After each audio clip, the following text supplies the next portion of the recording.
All right. Well, it's good to be back with y'all again for another lesson in Luke. Today we're going to be looking at Luke 22, verses 54 to 62.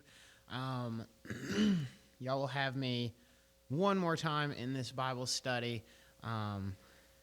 as we're kind of wrapping everything up at the end. So I, of course, look forward to that as well. But yeah, I hope, as we're kind of getting to the end here, y'all have enjoyed the messages brought forth, especially, John and Kevin have been doing really well, and I'm sure you look forward to hearing from them. So, yeah, I hope we've all enjoyed this study in Luke. I know it's been really good. For me, it's been fun to go through it and look at different passages. So today, as I said, we're going to be in Luke chapter 22, verses 54 to 62. And in this passage, we're kind of getting into Jesus' arrest, specifically what happens with Peter as Jesus is arrested when he denies Christ 3 times, right? I'm sure we can all think of the story, or at least most of us can. And that's what we're going to be talking about today is Jesus Peter denying Jesus, and kind of maybe why he did what he did, and what goes along with that. And I think it's going to be a really good lesson. But before we start, I wanted to kind of talk about Peter. Many of us know, right, Peter was one of the disciples of Jesus, but it's kind of important that we know and establish who Peter was and kind of what his character was as he went with Jesus, as he followed him, right, as he walked with Jesus in his ministry. Peter plays a very significant role, and I think it's important that we kind of understand who he was before we get into our text. So who was Peter? So as I said, he was a disciple of Jesus, right? He was one of the 12. Peter was rather outspoken, right? And he often spoke without understanding. And he would get himself into trouble a lot because of the things he would say. Which makes Peter really one of my favorite characters, because he says stuff that I probably would have been thinking at that time, right? Peter, despite this, right, despite him being outspoken and sometimes messing up and even getting rebuked by Jesus, Peter would go on to be called a pillar of the church. He would play a very major role in establishing the church. And, I mean, we see that especially around the time of Pentecost, right, in the book of Acts. Peter is going to play a really important role with the sermons that he gives and with a lot of the things he's doing at that time to just to help to establish the Church of Christ, and teach them and train them up as he had been by Jesus. He's one of the first disciples who is called, so he was with Jesus from pretty much the very beginning. Peter, he was right there from the beginning with Jesus. He was also one of the closest 3, right? Peter, James, and John are described several times as being very close with Jesus, having a really intimate relationship. So he's within that inner circle of the disciples even. He was a fairly natural leader. We see really throughout the Gospels, all the Gospels, a lot of times if the disciples were kind of thinking something or wanting to say something to Jesus, usually it was Peter who would come and say it, right? He was kind of a leader there. And again, we've talked about already how he was pretty outspoken and would really say kind of whatever came to him anyways. So that seems like a natural role for him. So he often spoke on behalf of the rest of the disciples. a few significant things about Peter's life. Peter was the first to confess that Jesus was the Son of the living God. And that's very significant, right? Because he was the first to really admit and confess who Jesus was, right? That Jesus Christ was the Son of God. He was the Messiah who had come to redeem God's people. He did that in Matthew chapter 16, confessed that Jesus was the Son of God. Peter was one of the three who was present during the transfiguration, right? After the death and resurrection of Christ, he's later transfigured. That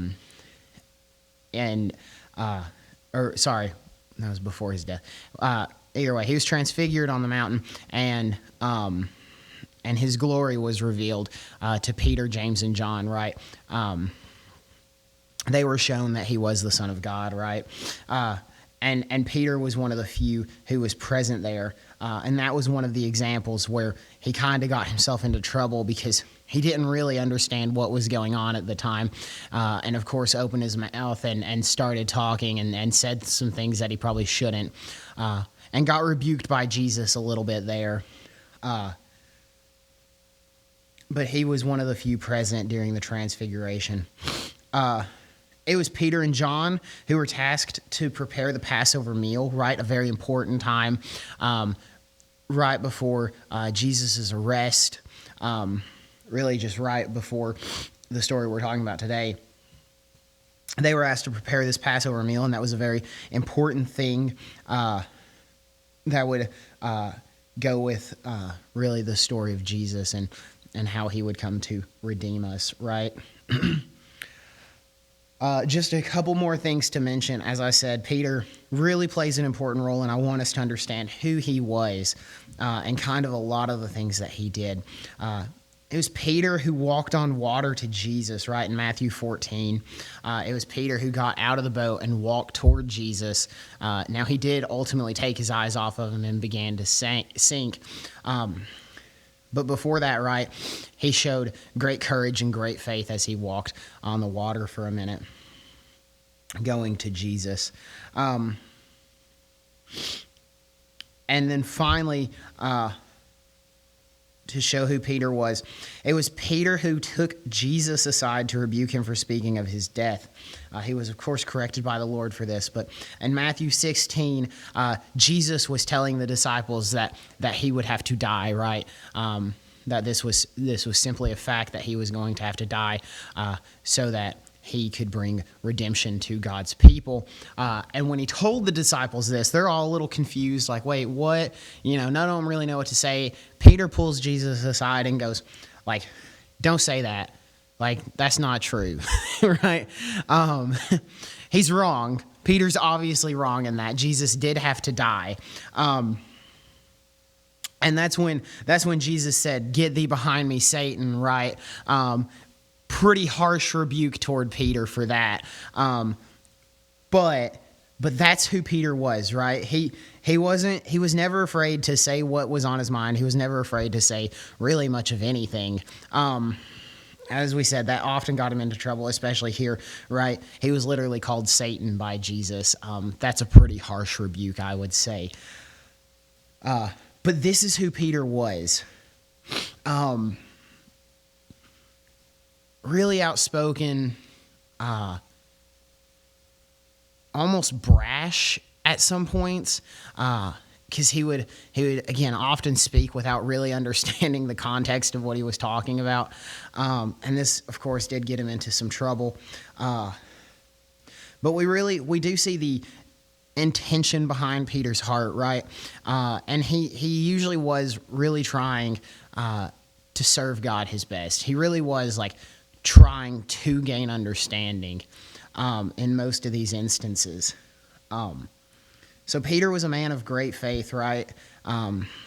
Somebody who'd been by the Lord's side from day one, and was really a pillar in the church, and a leader among the disciples. And this is all important to understand about Peter's character, right? With all of this, all the stuff that we just talked about, he is still described by Jesus, right? Jesus still affirms Peter as the rock. The rock is of course the meaning of Peter. Peter and rock are the same word. And he promises that Peter would be instrumental in establishing the church. This happens in Matthew 16, verses 18 and 19.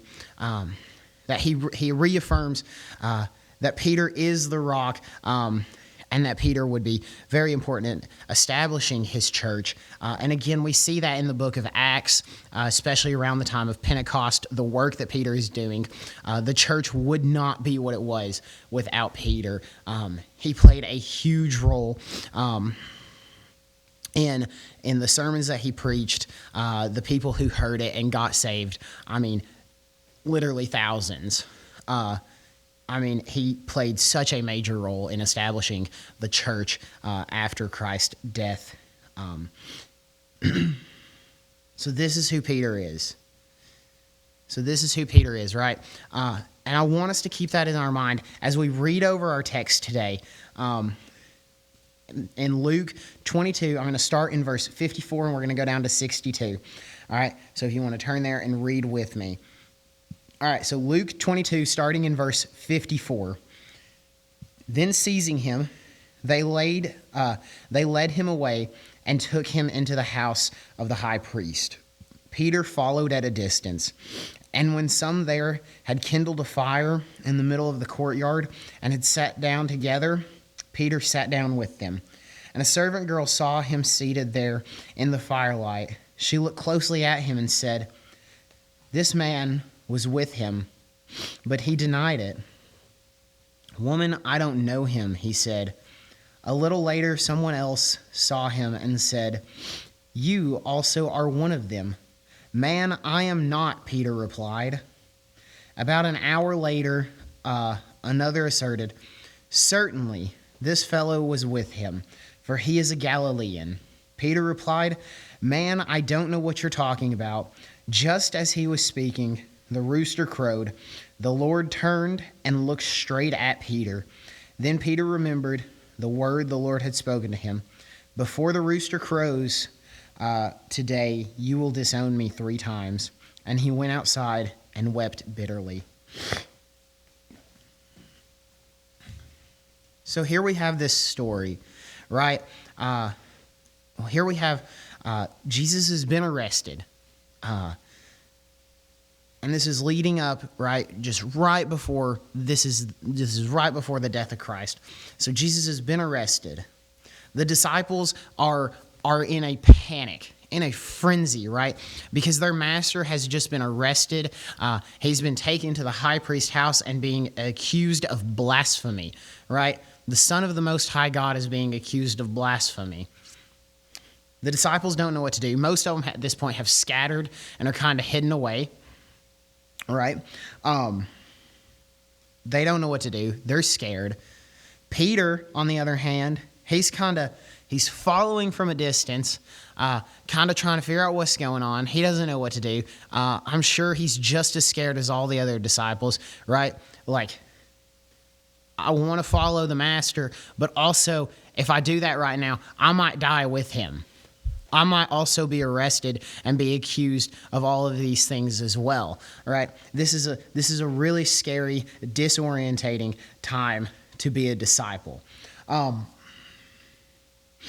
So before this, Peter had said, "Lord, I'll never disown you," right? I will follow you. I will be faithful always, even if. And he says specifically, even if all the other disciples leave, I will die for your name. Right? He says, I will die for you. Jesus at that point told Peter, he said, before the rooster crows today, you will disown me 3 times, right? And he says, never, Lord. Never will I do that. I will die for your name. Right? Then all this happens. Jesus gets arrested. The disciples are hidden away in their houses, right? Because they don't want to be in public because they're afraid of what might happen to them. Peter, and I think it does speak to his character a little bit, that he didn't just run away and hide, right? That he did try to follow Jesus at a distance, right? He did try to figure out what was going on, right? We see some of that character that we had talked about earlier, right? Maybe a little brash, maybe a little unwise in his thinking. I don't know. Maybe this was wise, but his actions were always quite bold, right? He stepped out of the boat onto water, not knowing if he would stand or sink, right? His actions were always quite bold, and even here we see a pretty bold action. I don't think if I was in this scenario that I would have been out and about in public. I'm pretty sure I would have been running as far away from this situation as I could, right? So we see really a pretty bold action that he didn't just run and hide. Right, so they seized Jesus, led him away into the house of the high priest. This would have been, the high priest was a very important government official at this time, and would play an instrumental role in accusing Jesus and sending him to trial, and ultimately, right, have a pretty major hand in the death of Jesus, right, when they eventually kill him on the cross. So they take him to the high priest's house.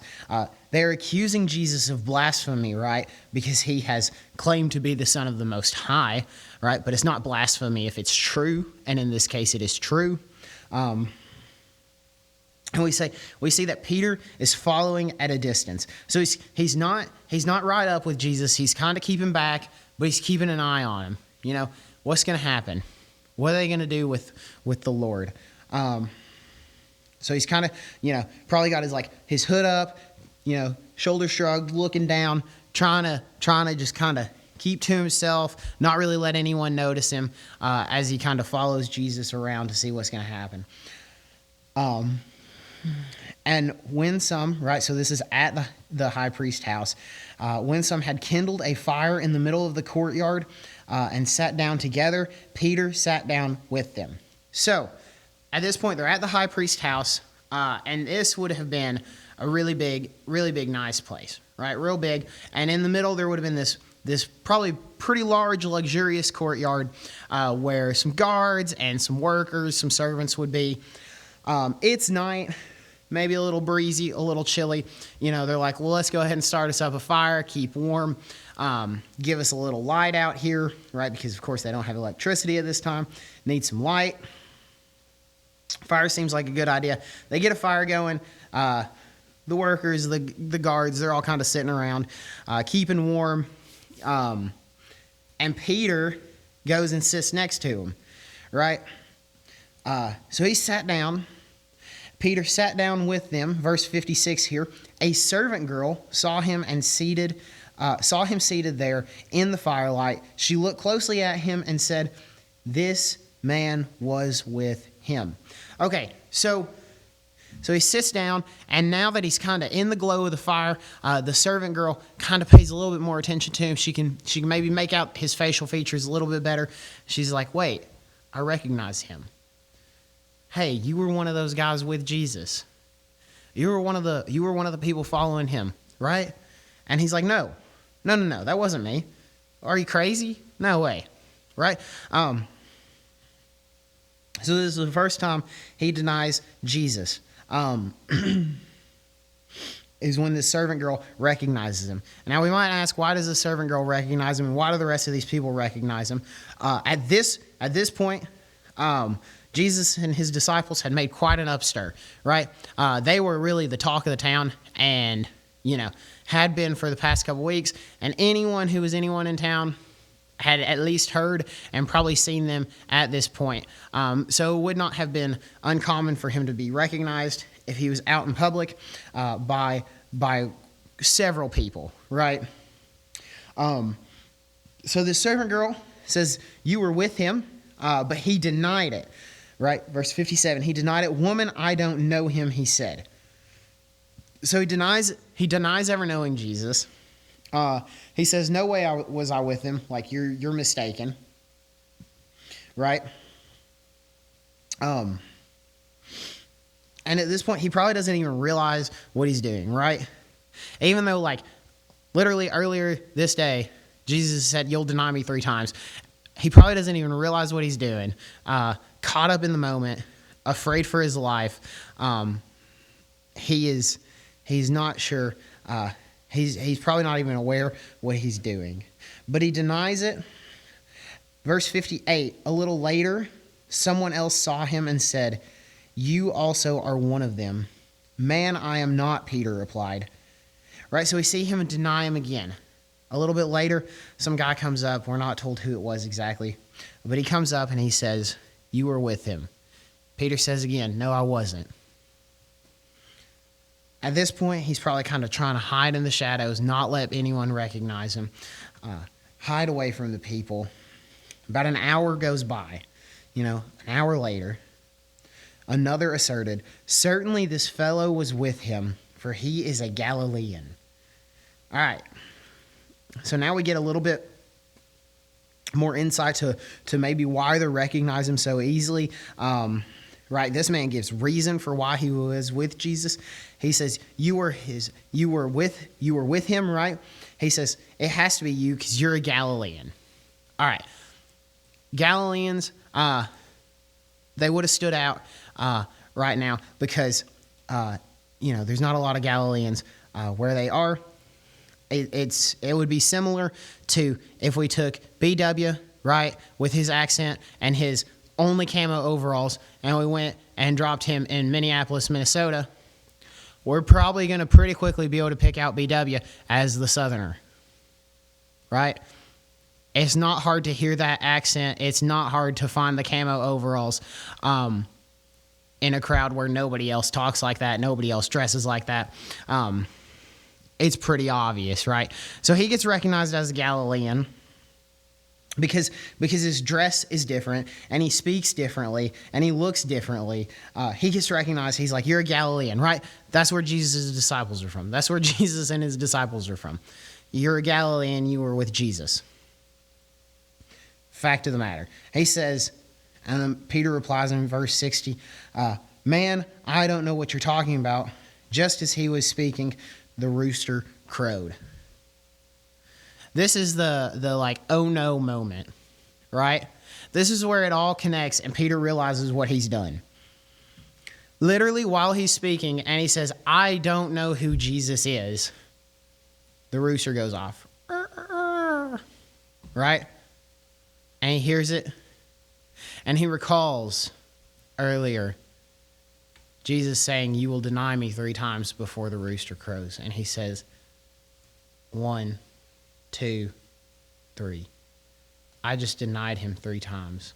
Right? I said I would die for him, and I just denied him 3 times today. Right? He'd gotten a little overconfident in his faith, and he had gotten a little overconfident in himself, right? He forgot how quickly man can fall when they're not relying on the Lord. And he was reminded of that very quickly. All right, so this rooster crows. He realizes what he's done. I'm sure he's filled with sorrow, right? This great depression because he knows what he just did. Verse 61, the Lord turned to him, looked straight at Peter. Then Peter remembered the word the Lord had spoken to him. Before the rooster crows today, you will disown me 3 times.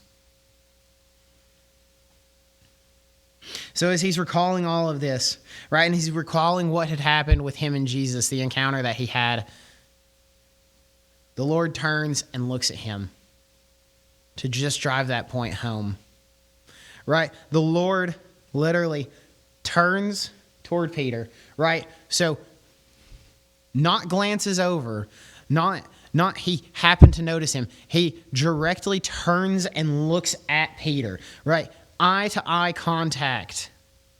There is no question as to why Jesus is looking at him here. It is because the rooster crowed, and it is because what Jesus had prophesied earlier that day.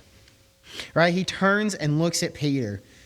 And Peter is staring at his master that he just let down, right? That he just denied 3 times, recalling the words that were spoken to him earlier.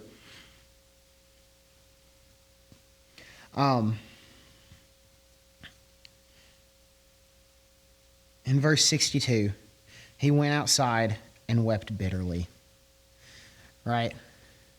Really, the only reaction I think he could have had here was this great sorrow that he was filled with. And he went outside and began to weep because he realized what he did. Right? And this word that we're given for wept bitterly, is the same word that is used when people mourn the death of a lost one, right?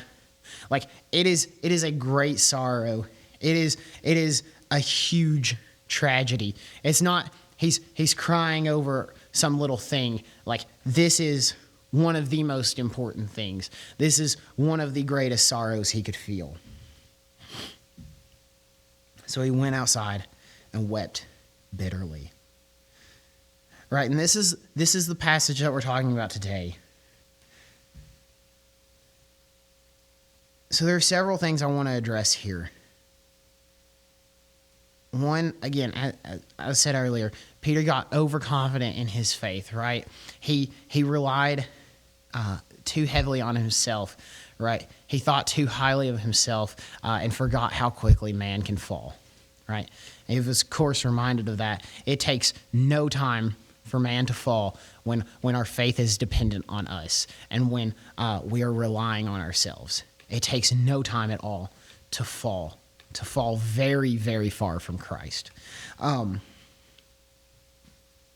I want to look at, we talked about earlier, everything that Peter had done, right? One of the disciples from the very beginning, one of the very first called, literally followed Jesus throughout his entire ministry, right? Walked on water toward Jesus, right? Was at the transfiguration. Peter lived this just incredible life with Jesus and had seen so many amazing things that Jesus did, right? Yet still, we see him deny Christ 3 times, right? So I want this to be a really important reminder for us to not think so highly of ourselves and not think that this is impossible for even ourselves to do, right? Because Peter lived this really incredible life with Jesus, and I mean, literally talked with him, was one of his closest friends, and yet he went on to deny Jesus 3 times when he was arrested, right? So we should never think that we can't fall into a similar trap, that we can't do something like that, right? Our focus needs to always be on Jesus and who he is, never relying on ourselves or our own strength, but always relying on him to strengthen us and to strengthen our faith. All right, we see him deny Jesus 3 times, and I now want to talk about what happened to Peter afterwards. Right? Did Peter go on? Did he deny Jesus, walk away from the faith, walk away from the church, and never see redemption for his actions? No, that didn't happen to Peter. Right? Peter went on to be one of the major characters in establishing the church of Jesus after Christ's death. Peter went on to be called a pillar of the church. Right? Peter was forgiven by the Lord. Peter was shown great mercy by the Lord. And again, the same God who showed Peter mercy after he denied Jesus here is the same God that shows us mercy each and every day. So I want to very quickly look at John chapter 21, verses 15 to 21. Let me flip there. Should have had like a sticky note or something.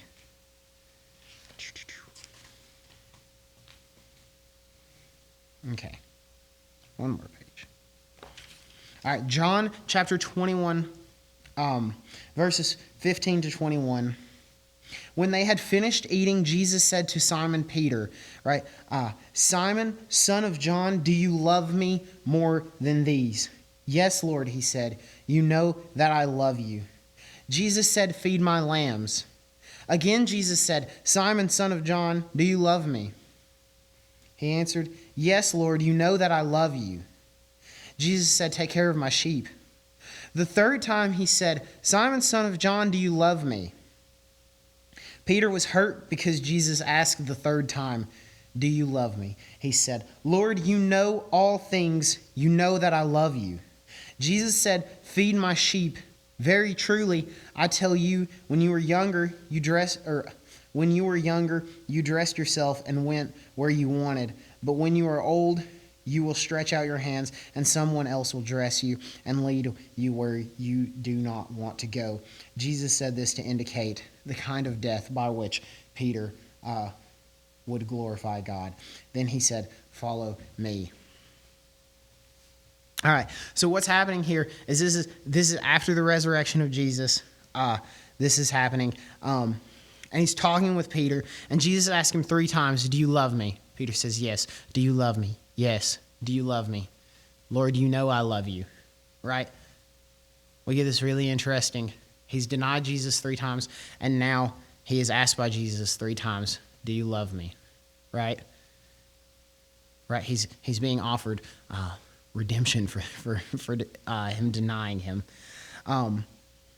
We see this here, right? And after he affirms that he loves Jesus, right? Jesus tells him, feed my sheep. Take care of my flock, right? He says, Peter, I've called you to do this incredible work. Go and do it. Peter, I have called you to help establish the church. Go and do it, right? That's what Jesus is telling Peter to do, right? So even after Peter has denied Jesus, and even after Peter has done all these things and messed up so many times, he is still offered redemption, and he is still used to glorify God in incredible, amazing ways. Right? This is such an important story for us, because I don't care who you are, you're going to stumble in your faith. You're going to mess up, right?